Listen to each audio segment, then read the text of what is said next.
Praise the Lord. So mga kapatid, sa ating morning revival preview ngayon, ang schedule ay week 20 na. Week 20 na. So umpisa na naman ng isang panibagong linggo. At ang title ng ating MR dito sa linggong ito mahaba. The way to receive, experience, and enjoy the all-inclusive Christ as the all-inclusive life-giving Spirit, the aggregate of all-embracing blessing of the full gospel of God. So, yan. Okay. So, pwede naman nating medyo i-explain itong title. So, naman siya mahaba, pero pwede nating hati-hatiin para maintindihan natin. So, yung una, sabi niya, the way to receive. The ways. Pag sinabi mong the way to receive, ang paraan. The way is ang paraan. Receive. Okay? Tanggapin, experience, and enjoy the all-inclusive Christ. So, merong paraan para tanggapin, maranasan, matamasa ang nagpapaloob sa lahat na Kristo. Okay? At itong nagpapaloob sa lahat na Kristo, ito yung all-inclusive, life-giving Spirit. Nagpapaloob sa lahat na nagbibigay buhay na Espiritu. So, yan lang naman siya. So, ang emphasis dito sa MR natin ay ang paraan. Tapos sabi niya, the aggregate of the all-embracing blessing of the full gospel of God. So, basahin nyo na lang yung Tagalog dyan. Pero sa translation ko, yung aggregate kasi, ito yung kabuuan.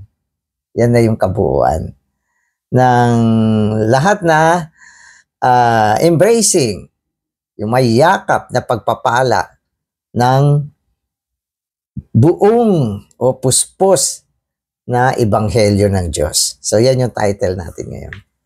So, pumunta na ako sa day 1. So, week 20, day 1. Galatians 1:4.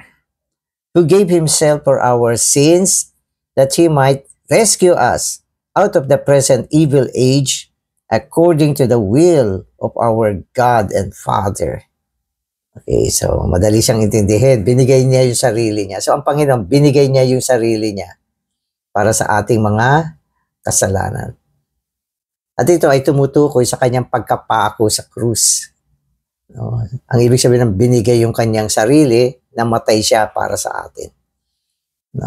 At ito ay dahil sa ating mga kasalanan. So tama naman yun. Ang kamatayan ng Panginoon, mainly, no, dahil tayo ay nagkasala. Kaya kailangan niya mamatay. No? Dahil tayo ay nagkasala. Kung hindi siya mamamatay, tayo ang mananagot sa ating kasalanan. No? At ang layunin ng kanyang kamatayan ay upang sagipin tayo mula sa masamang kapanahunan. So, maraming dapat ipaliwanag. Bakit ba masama yung kapanahunan ngayon? Kaya ang kanyang pagsagip sa atin ay mula dito sa masamang kapanahunan. Hindi natin nakikita. Maraming mga tao hindi nila naiisip ang kasamaan ng kapanahunan ngayon. Sapagkat ang kapanahunan ngayon ay kapanahunan ng sanlibutan. Masamang sanlibutan ito. Nakahilig ito sa masamang isa. Kaya gusto ng Panginoon, gusto ng Diyos, sagipin tayo mula dito sa kapanahunan na ito. Genesis 3:15. And I will put enmity between you and the woman and between your seed and her seed. Anong ibig sabihin nito?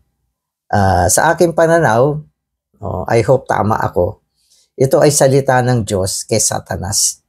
Sabi niya maglalagay siya ng enmity, alitan, okay, ng tunggalian sa pagitan mo at sa binhi ng babae.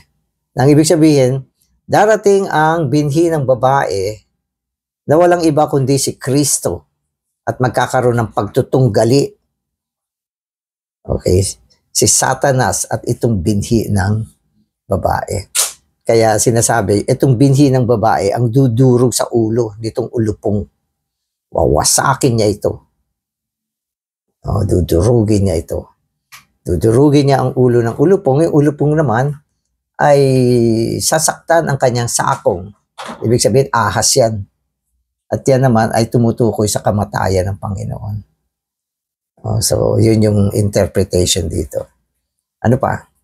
Galatians 4:4.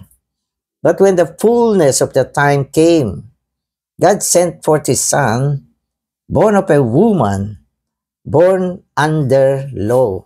Ano naman ito? Dito naman binanggit yung fullness of the times.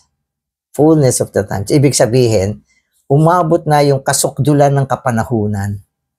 Ano mangyayari dyan? Kapag dumating na yan, isusugo ng ama ang kanyang anak. At ito ay sa pamamagitan ng panganganak ng isang babae. At ito ay isasagawa sa ilalim ng kautusan. Alam nyo kasi, nung binabasa ko to, sabi ko, tama naman to, fullness of the times. Kasi isipin mo, nung pinangako ng Diyos kay Adan, ang binhi ng babae ay sa Genesis, pagkatapos na matisod ang tao. Sabi niya, nangako siya tungkol sa binhi ng babae. Pero alam nyo ba, bago dumating yung binhi ng babae, 4,000 taon ang nakaraan. Ganun ka salimuot ang pagbubuo at pagbubunga dito sa binhi ng babae. Kaya pag binasa mo yung buong Old Testament, 4,000 years yan. 4,000 years. Hindi nga natin mabasa agad kasi 4,000 years yan. History ang haba. Maski isang taon, baka kulangin pa bago mo makumpleto yan na mabasa. At ano mababasa mo dyan? Hindi mo maintindihan. Diba? Mga labanan, gera, mga kapanganakan ng mga tao, mga hari na naibangon, bumagsak, ang dami. Para mga history siya. History ng mga Israelites na lumabas sa Egypt, yung kanilang rise and fall. Pero sa kahuli-hulihan, tsaka mo maiintindihan, ang ibinunga niya. Alam niyo anong binunga niya? Isang babae lang, si Mary. At yung babae na yan ang nagsilang sa binhi na binanggit ng Panginoon dun sa Genesis. At yung panahon na yan na yung kapuspusan ng kapanahunan na isinilang o isinugo ng Diyos ang kanyang anak sa pamamagitan ng isang birhen na babae, isang virgin woman na naibunga pagkaraan ng 4,000 taon. Kaya ginamit yung term na fullness of the times. So, yan yung ibig sabihin yan. So, sa mata ng Diyos, ang Diyos kasi, hindi siya gumagawa ng yung para mga bara-bara. Hindi siya bara-bara. Kundi lahat. Kinumpleto niya. Alam niyo kung ilang generation? 14 generation. Ang tagal, ang haba. At sa ika-14 generation, isang precious na babae ang ipinanganak. At mula dyan, naibunga si Kristo, ang binhi ng babae.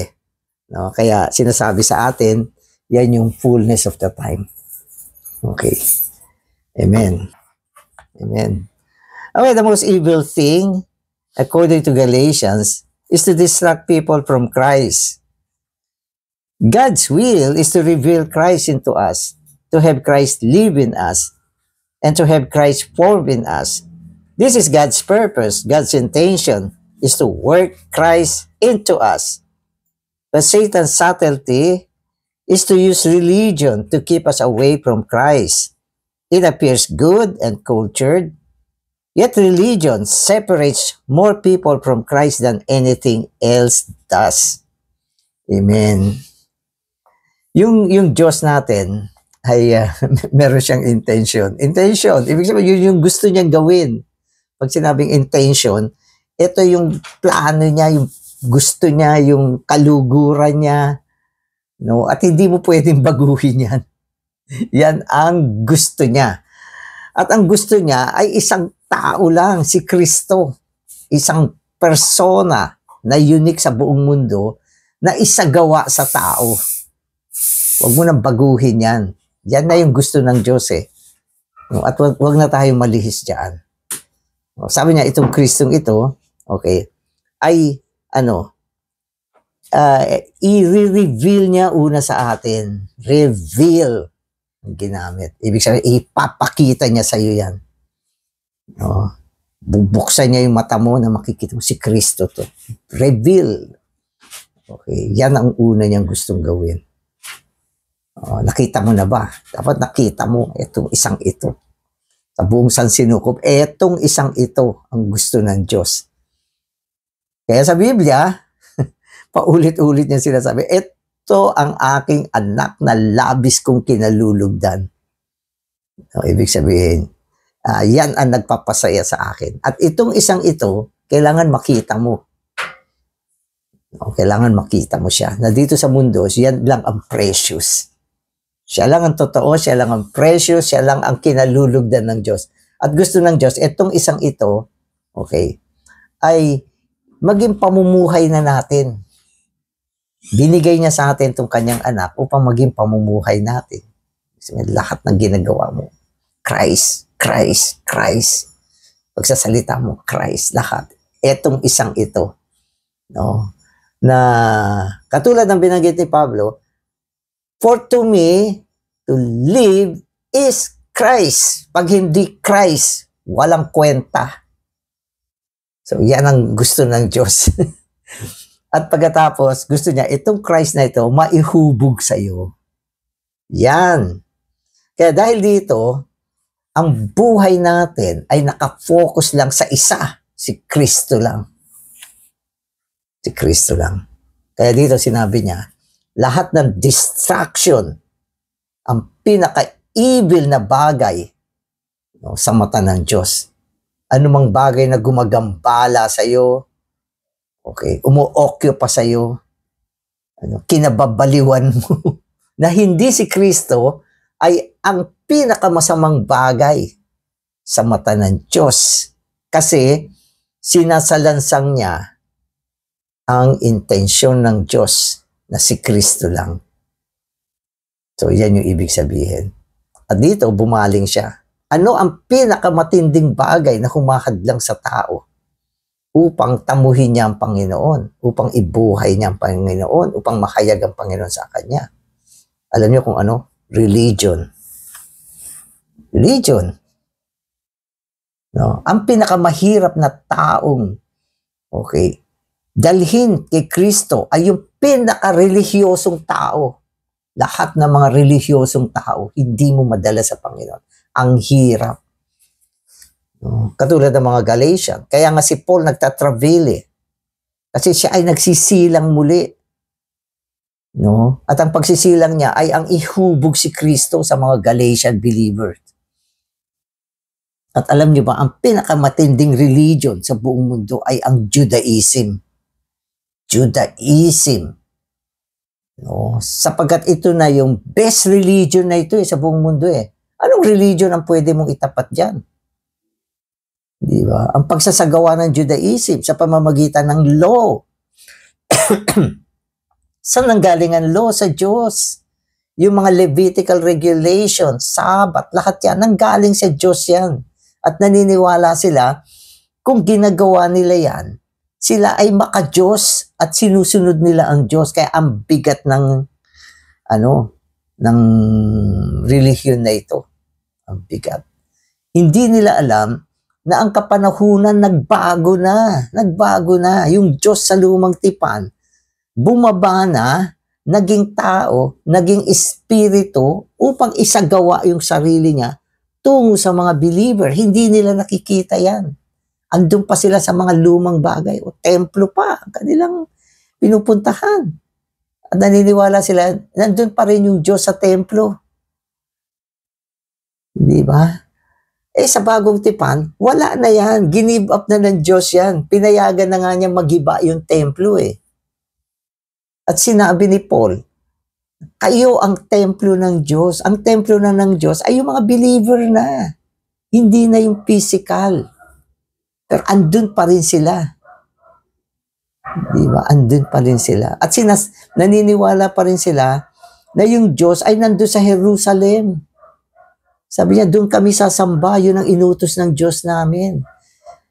Pero sabi mismo ng Panginoon, ang Diyos ay, naghahanap ng tunay na sumasamba sa espiritu at katotohanan. Ang espiritu ay ang ating pinaghalong espiritu. Ang daming, konsepto ng relihiyon na hanggang ngayon pumapatay, humahadlang upang ang tao ay makarating sa tamang kapanahunan ng ekonomiya ng Diyos. Kaya anong hadlang? Religion. Ang pinaka matinding bagay ngayon at pinakamasamang bagay na hindi mapaniwalaan ng tao. Di ba? Ang daming tao. Ang paniwala nila, kailangan pumunta kami doon sa lugar na yung simbahan, kapilya, ano pa yung mga tinayo nila mga building na mga dim light, iba-ibang kulay na salamin, parang mga kastilyo na iniisip nila nandyan yung Diyos. Pero ang Diyos ngayon nasa espiritu na ng tao, kaya tinatawag nga siyang Emmanuel. Si Kristo ay Emmanuel. Pag ininterpret mo, ang Diyos ay suma sa atin na. So mga kapatid, ngayon maiintindihan nyo, bakit ang pinakamasamang bagay ay ang humahadlang sa tao, nagdidistract, gumagambala, upang ang tao ay makita niya si Kristo, maibuhay niya si Kristo, maihubog si Kristo sa loob niya. Kasi, kaya hindi mangyari to, ang daming distraction. Bukod pa sa relihiyon, syempre nandiyan ang sanlibutan. At matindi rin yan. Kaya nung sinasabi rito, i-rescue tayo sa isang masamang henerasyon ng kapanahunan. Yan yung kapanahunan ngayon. At lahat ng mga bagay sa kapanahunan ngayon ay nagiging hadlang, nagiging distraction, nagiging masama sa mata ng Diyos sapagkat hinahadlangan niya. Okay? Ang gusto ng Diyos na si Kristo ay maipakita sa tao, maibuhay ng tao, at maihubog sa loob ng tao. Oh, Panginoong Jesus. Kaya tayo, dapat madala tayo kung ano ang ekonomiya ng Diyos. Mga kapatid, ma-rescue tayo sa masamang henerasyon. Sa mata ng tao, hindi nila nakikita ang masamang henerasyon. Pero paano mo malalaman na ang isang bagay ay masama kung ito ay distraction? Para makita mo ang Panginoon, maibuhay mo siya, maiwangi siya sa loob mo. Lahat ng bagay na nagiging hadlang, gumagambala, ang pinakamasamang bagay sa mata ng Diyos. Amen. Kaya yung unang part nitong MR, paragraph na yan, bibigyan tayo ng Panginoon ng liwanag. Amen. Okay, so tuloy ko yung basa. Sabi niya, to be religious is considered as approved and commendable behavior. Yet Paul says in Galatians 5 that to be religious is to be separated from Christ, to be fallen from grace. Ang relihiyon, parang maganda pag tinignan mo, ganda-ganda niya. Tuturo ng kabutihan, nagdadala sa mga tao, sa mga imahen, larawan, luhuran ang mga kung ano-ano mga bagay, gumawa ng mga ritual, di ba? Magbinyag, maghanda, magpakain, magkatay ng baboy, magsagawa ng mga selebrasyon, kapistahan, magsayawan, mag-celebrate ng kung ano-ano. Asan si Kristo? Lahat ng tao nakafocus sa mga bagay na yan na hindi naman si Kristo. Nagtuturo ng mga moralidad. Maganda naman sa paningin ng Diyos o sa paningin ng tao. pero hindi din si Kristo. No? Kaya kailangan ma-discern mo si Kristo ba ito o hindi. Kaya dahil ang tao, sinasabi ng Biblia, ay binulag ng masamang isa, hindi niya makita ang nasa puso ng Diyos. Kundi natatabingan. So ito yung sitwasyon natin ngayon. Amen. Kaya parang maganda, pero walang dating. At dahil dito, tayo ay nai-separate palagi mula kay Kristo, no? At tayo ay nai-separate, nailalayo mula sa biyaya na walang iba kundi si Kristo, ang tres-unong Diyos na naproseso, na siyang Espiritu ngayon na nasa loob natin. Amen. If we have God's point of view, yan, we will see that anything that separates people from Christ is evil. Even the most moral, ethical, and religious things are evil in the eyes of God because they separate us from the indwelling Christ. So, ang dali namang intindihin. Diba? Ano ba si Kristo ngayon? Sabi sa Biblia, pagkatapos na siya ay nabuhay na muli, siya ay naging espiritong nagbibigay buhay. O, ano siya ngayon? Espiritu. Nagbibigay buhay. Kung hindi espiritu, hindi si Kristo. Diba? Hindi siya pwedeng hindi espiritu kasi siya ay naging espiritu.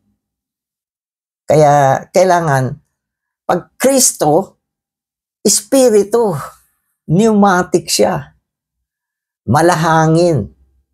Okay. At pagkatapos na siya ay maging espiritu, siya ay pumasok sa atin nang tayo ay nanampalataya sa Panginoon.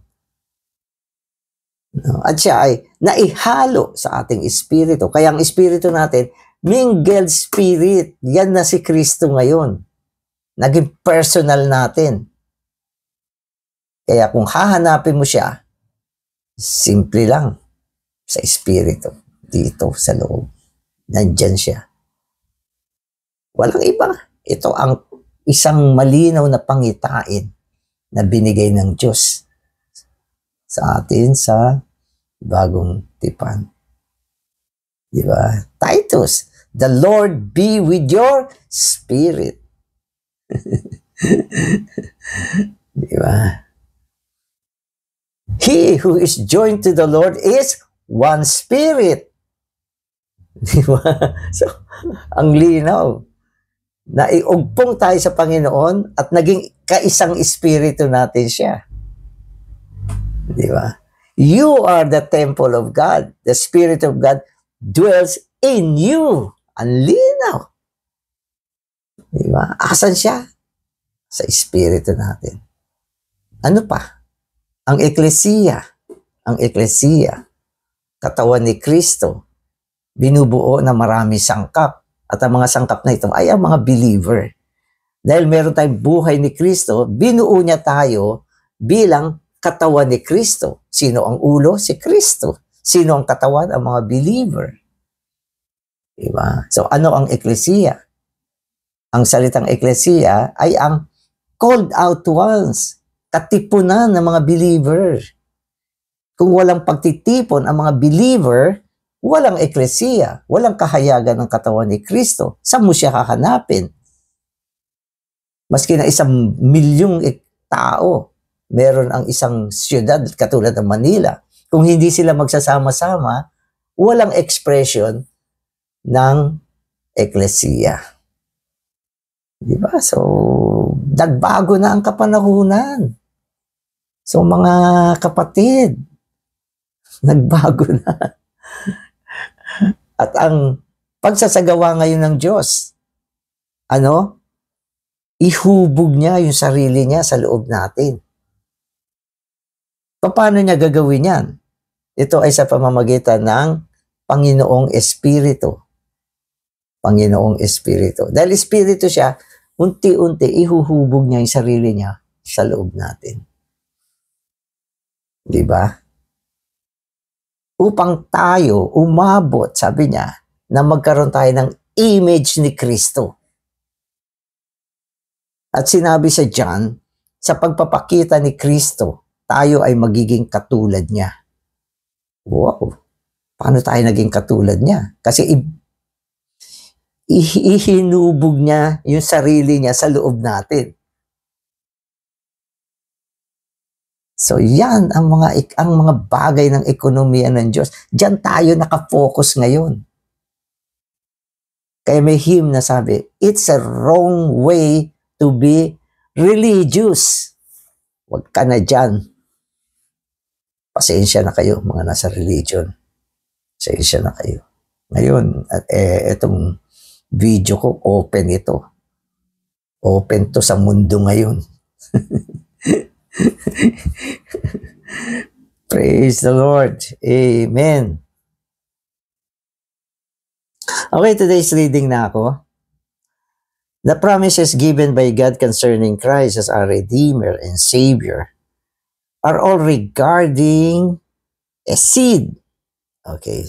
So, sabi niya, lahat ng mga pangako na binigay ng Diyos, okay, tungkol kay Kristo bilang ating manunubos at tagapagligtas ay binabanggit na isang binhi.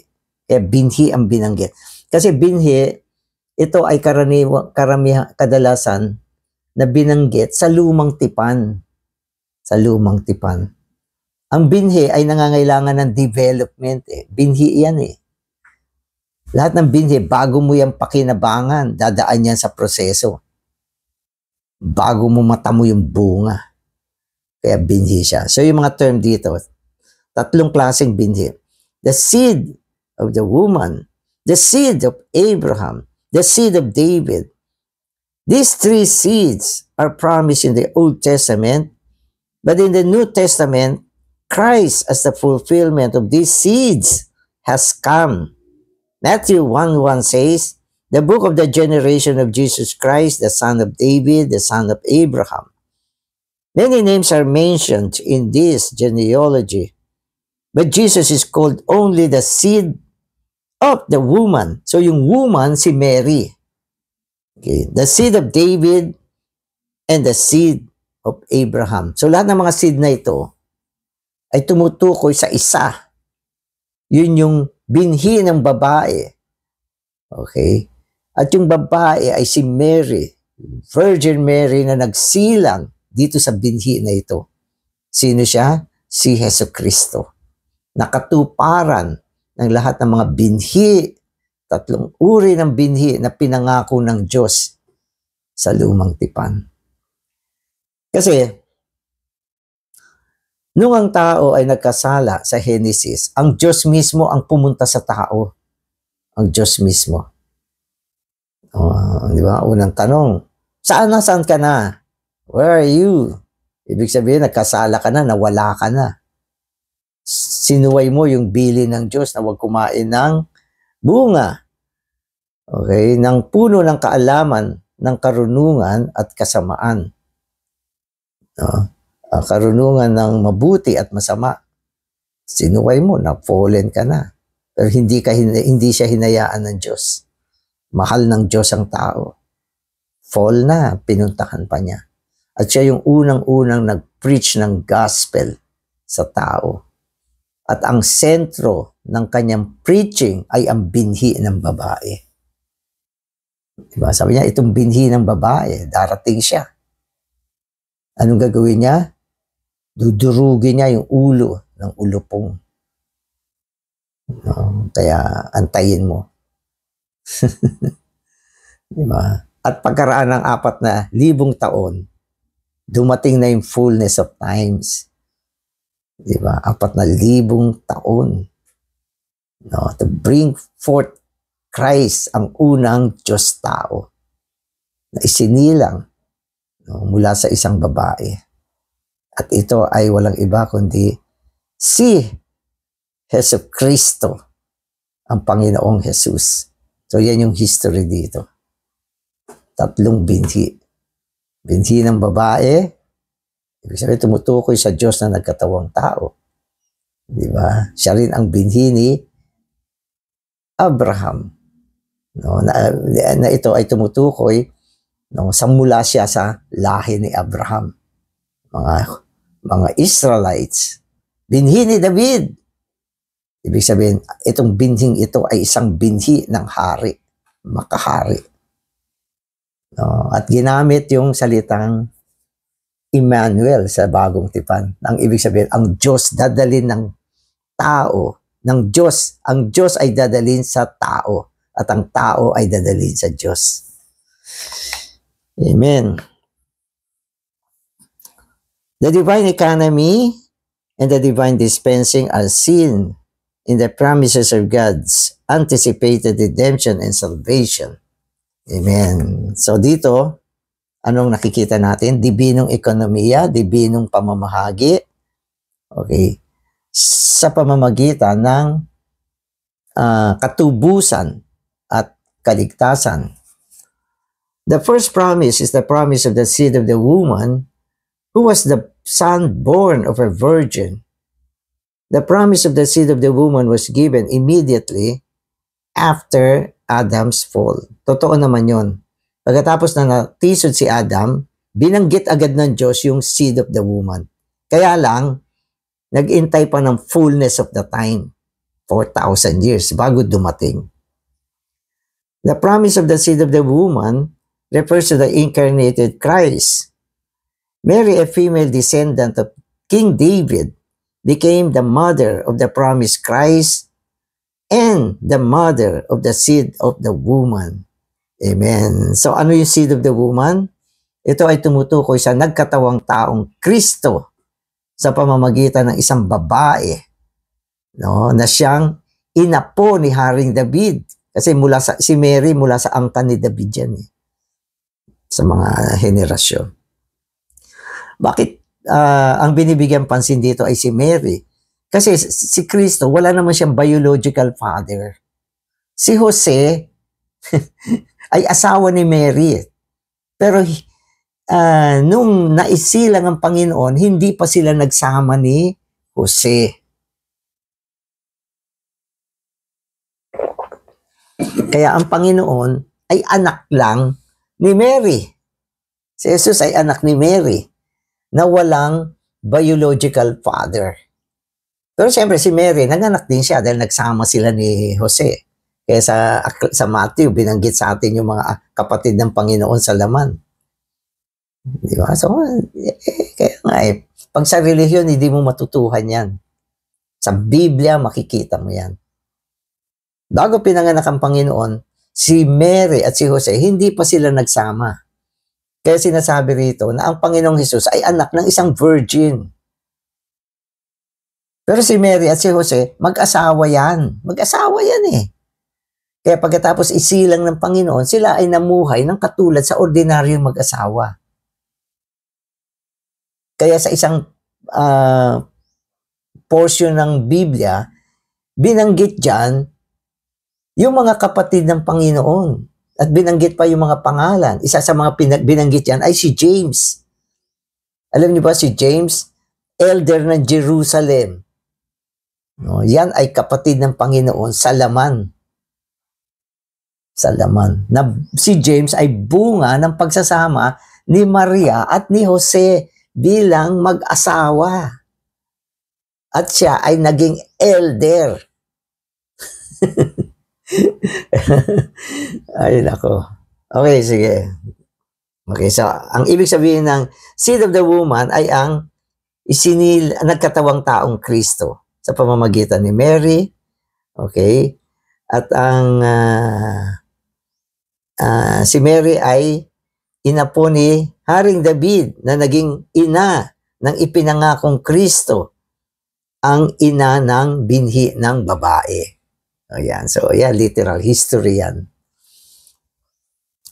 Christ, as the seed of the woman, implies that the complete God became a perfect man through the dispensing of himself into humanity.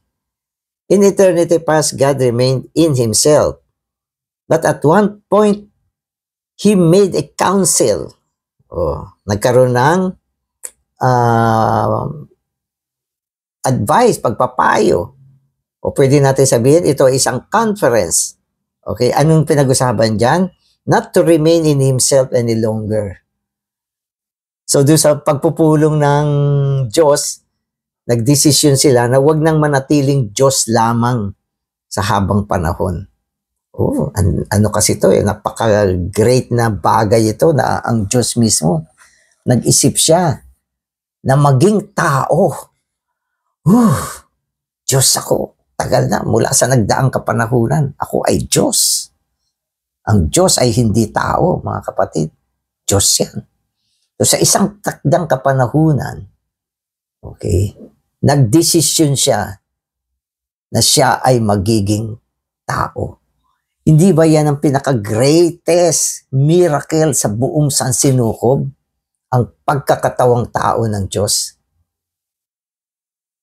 No? Kaya naging naging controversy hanggang ngayon. May mga tao na ayaw paniwalaan na at point of time na yung Diyos ay naging tao. Ayaw nilang paniwalaan yan. At ito ay isang major truth sa Biblia na kung hindi mo pinaniwalaan, wala kang kaligtasan. Kaya sino ba ang mga ligtas na tao? Yung mga naniniwala na si Kristo ay Diyos. Kaya huwag niyong tawagin brothers or sisters ang isang tao na nagtatakwil sa pagka-Diyos ni Kristo. Pag sinabi niya, hindi po Diyos si Kristo, tao lang po yan. Hindi kita kapatid. Maski na magsuot ka pa ng Amerikana. Sapagkat ito ang major truth. Diba? Sabi ng Panginoon na yung hindi naniniwala na siya ay anak ng Diyos. Yung anak ng Diyos dyan ay Diyos. Yan ay deity. No? Anak ng Diyos. No? At siya ay Diyos. Kaya ito ay naging isang council. Kaya tingnan ninyo, gusto kong idagdag, bago nilikha ng Diyos ang tao, nagkaroon din ng pagpupulong ang tres unang Diyos. Nagkaroon sila ng pagpupulong. Amen. Okay, so yung sinasabi ko, itong proseso kung saan ang Diyos ay nagdesisyong magkatawang tao, hindi ganyan kasimple yan. No? Sapagkat ang una niyang ginawa, para magkatawang tao siya, dapat likhain muna niya ang tao. Paano ka magkakatawang tao kung wala namang tao? So hindi siya nagkatawang tao na mas nauna bago niya nilikha ang tao. Napaka-awkward yung ganun. Para bang ganito siya eh. Alam mo ako, gusto ko sumakay sa kotse, pero wala namang kotse sa buong mundo. Kaya ang unang dapat kong gawin, lumikha muna ako ng kotse para makasakay ako sa kotse. Parang ganyan lang siya kasimple. Kaya nung nilikha niya ang tao, nagkaroon din ng isang council. Nagkaroon ng council. Kaya sa Genesis 1:26 sabi niya, let us make men. Let us. Ibig sabihin, merong isang conference kasi yung us ay plural yan eh. Hindi niya sinabing, let me make men, kundi let us. God said, let us. Ang Diyos, isa. Pero yung word na ginamit niya ay plural, us. Ibig sabihin, meron siya ng conference, gawin natin ang tao. Okay. At nung ginawa nila yung tao at planong gawin ng tao, meron na silang plano, no, na ang ikalawa sa pagkaulo ay magiging tao. At yan ay ang Panginoong Jesus. Kaya itong mga bagay na ito, hindi ganun kadali makita. Kasi mga dakilang gawa ito ng Diyos eh. Kaya hindi ganyan kasimple. Kaya yung pagkakatawang tao ng Diyos, yon ang katuparan ng binhi ng babae. Pero hindi ganun kasimple. Amen. Sabi dito, in eternity past, God remained in Himself, but at one point, he made a counsel not to remain in himself any longer. He desired to bring his divinity into humanity. And he prophesied concerning his desire in Genesis 3:15. Amen. So ito, tuloy ko na yung basa.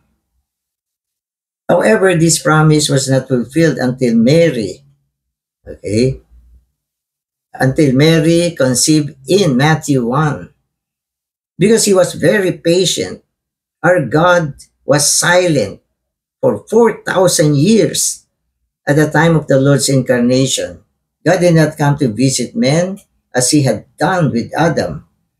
This time he entered into the womb of a virgin, remained there for 9 months, and was born of her to be a God-man. As a man, he is Emmanuel, God with us. Through incarnation, God dispensed himself into humanity. Okay. So, ang pagkakatawang tao ng Diyos natin, okay, ay upang kanyang mai-dispense, maipamahagi ang kanyang sarili tungo sa sangkatauhan. At madala niya ang Diyos sa tao. No, kaya nagkaroon siya ng pangalan na Emmanuel, nang ibig sabihin ang Diyos ay sumasa atin. Never sa history ng buong sansinuko at sa mga nagdaang panahon na ang Diyos ay nadala sa loob ng tao. No, never na nangyari pa yan, na nangyari yan. At yan ay nangyari lang, no, sa kapanahunan nang dumating ang binhi ng babae. Kaya ang daming development dito, ang daming development. Sa loob ng ekonomiya ng Diyos, ang daming pagsasagawa, lalo na sa panig ng Diyos. No, na may mga taong hindi na sumulong, kaya naiwan sila sa mga lumang panahon, lumang kaparaanan, naging mga relihiyon na sila. Kasi hindi na sila sumulong. Nanatili sila diyan. May mga taong nanatili sa kapanahunan ng kautusan. May mga taong nanatili sa kapanahunan ng Hudaismo. At sa panahon naman natin ngayon, na ibunga ang maraming iba't ibang klase ng relihiyon na ibinabatay sa mga kung anong-anong mga bahagi ng kasulatan na hindi din sumulong. Kaya yan yung sistema ng mundo ngayon, no? At naging masama ang henerasyon dahil maraming bagay na naging hadlang upang si Kristo ay maihayag sa tao, maibuhay at maihubog sa tao. Kaya sige na maintindihan natin ito. Amen. Okay, so today on the earth, sa lupa, sa panahon ngayon, the dispensing of God Himself into humanity includes not only Christ, but also all His believers. Hallelujah! Christ is the God-man, and we also are God-men. kasi yung unang Diyos-tao ay si Kristo. At ang gusto niya, lahat ng mga believer niya, lahat ng mga anak ng Diyos ay gawin din niyang Diyos-tao na katulad niya. Kaya nga binabanggit sa atin, yung kahapon yung isang verse dyan, sabi niya, yung pagtatalaga ng Diyos, ay ang ihubog si Kristo sa loob natin. No? At sinasabi sa atin doon sa verse dyan, okay, na ang, okay, ito ay nung Sabado. Okay, sabi sa atin, okay, I think yung Friday. Ito. Yung Romans 8:20 na sabi niya, because those whom He foreknew, He also predestinated to be conformed to the image of His Son, that He might be the firstborn among many brothers. Kapag tayo ay naiwangis na sa anak, ang Panginoon ay magiging ang panganay na anak sa kanyang maraming mga kapatid. Ano ibig sabihin nito? Isang araw tayong lahat ay magiging katulad niya, ang kaibahan lang siya ay ang panganay na anak. So ganun ang magiging sitwasyon ngayon. Kaya isinilang ang unang Diyos-tao, si Jesucristo, upang ibunga ang marami mga Diyos-tao sa pamamagitan ng paglalalin o pamamahagi ng tres-unong Diyos tungo sa tao. So anong ginagawa ng Diyos ngayon sa panahon ng bagong tipang ekonomiya ng Diyos? Namamahagi. Pinamamahagi niya ang kanyang sarili tungo sa loob ng tao upang sa ganon ibunga niya ang marami mga Diyos-tao. At ito ang marami niyang mga kapatid at sa gitna nila siya ang panganay sa magkakapatid. So yan ang nasa puso ng Diyos. Amen. So the purpose of the seed of the woman, the son born of a virgin, was to destroy Satan and to save the believers in Christ from sin and death. To bruise the head of the serpent is to destroy the serpent. Since his death, through his death, Christ destroyed the devil. So nung ang Panginoon ay namatay sa krus, ang isa sa pinakamatinding accomplishment dyan ay ang pagdurog sa ulo ng ahas. Binigyan niya ng wakas ang ulupong, ang matandang ahas na walang iba kundi si Kristo.